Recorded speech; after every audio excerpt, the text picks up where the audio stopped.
Sige po, dilat po. Sige. Tapos, ano ko na lang po kayo.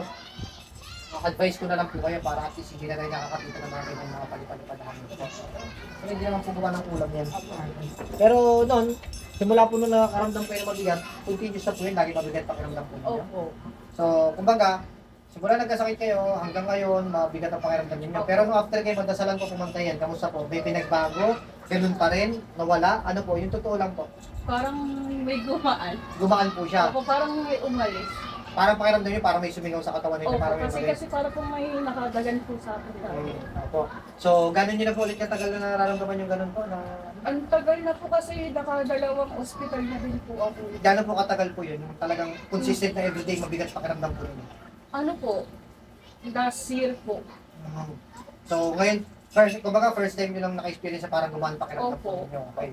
So, ibig sabihin, almost a year ang pakiramdam nyo lagi mabigat. Opo. Kasi hindi nakawala yung Bigat. sakit ng ulo ko. Ngayon po, kaya naiiyak kayo ma'am. Ibig sabihin kasi parang, ano kayo kasi parang first time naranasan nyo na Parang may natanggal. natanggal na mabigat. So, naiiyak si ma'am kasi siyempre, first time yung na-experience. Okay lang po yan. So, ganun talaga kasi, yun lang naman ang problema kasi, actually, hindi naman po kulang yan. Kaya lang po yan, parang pakiramdam nyo na nakukulang, lumala, kasi po, tumagal siya. Hindi siya agad nagamot. So, pero sa awan Diyos, walang kumukulang po sa inyo. Wala sa awan ng Diyos. At saka kasi pag may spiritual tayong karamdaman, kapag hindi natin napapagamot yan sa manggagamot talaga at hindi natatanggal yan, kapag ininom natin ang gamot pang doktor yan, it's either hindi tumatalab ang gamot pang doktor or else lalo siyang lumalala.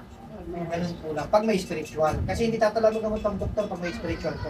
So, kaya naiiyak si ma'am kasi siyempre, ano lang siguro, si ma'am nabunutan ng tinik na siyempre, bukod sa nakakaranas ng kagalingan ginhawa, siyempre, natatakot din, baka nakukulam. Yan yon. Kahit umpisa pa lang po, hindi naman sinasabi ni ma'am na, sir, nakulam po ako, may ano, kumbaga alam ko na po na ang pakiramdam ni ma'am, kahit hindi niya sinasabi, akala niya nakukulam siya. No, tama po ba? Opo, kasi parang inisip ko pag binat, yun yung sabi ng mama ko Oro. na baka may binat ka, Binat. baka palipad hangin. Oh, yan ganun. Eh, ano ko po kasi ay trabaho din po. So, yun sa awan ng Diyos, wala namang kumukulam, hindi rin po yung binat. Yung palipadangin na simple lang po yan, kaso tumagal lang. Kaya parang pakiramdam lumalala. Kasi syempre, lahat naman po ng sakit, kapag hindi nagagamot, lumalala. Walang pangontra yan. Yun po, papaliwanag na lang po natin about sa mga advices, pangontra. Meron po yan. Lahat ng sakit, spiritual man yan, pampisikal, lahat yan may pangontra.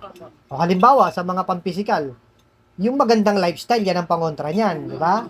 Lahat ng mga bawal, iwasan. Yun po yung pangontra niya. Kaya po ako mahilig mag-advise kasi sa spiritual, ganun din po. May mga pangontra po yan. Bukod po sa mga medallion amulets, yung mga dapat ginagawa rin natin sa buhay. Okay po ha? So,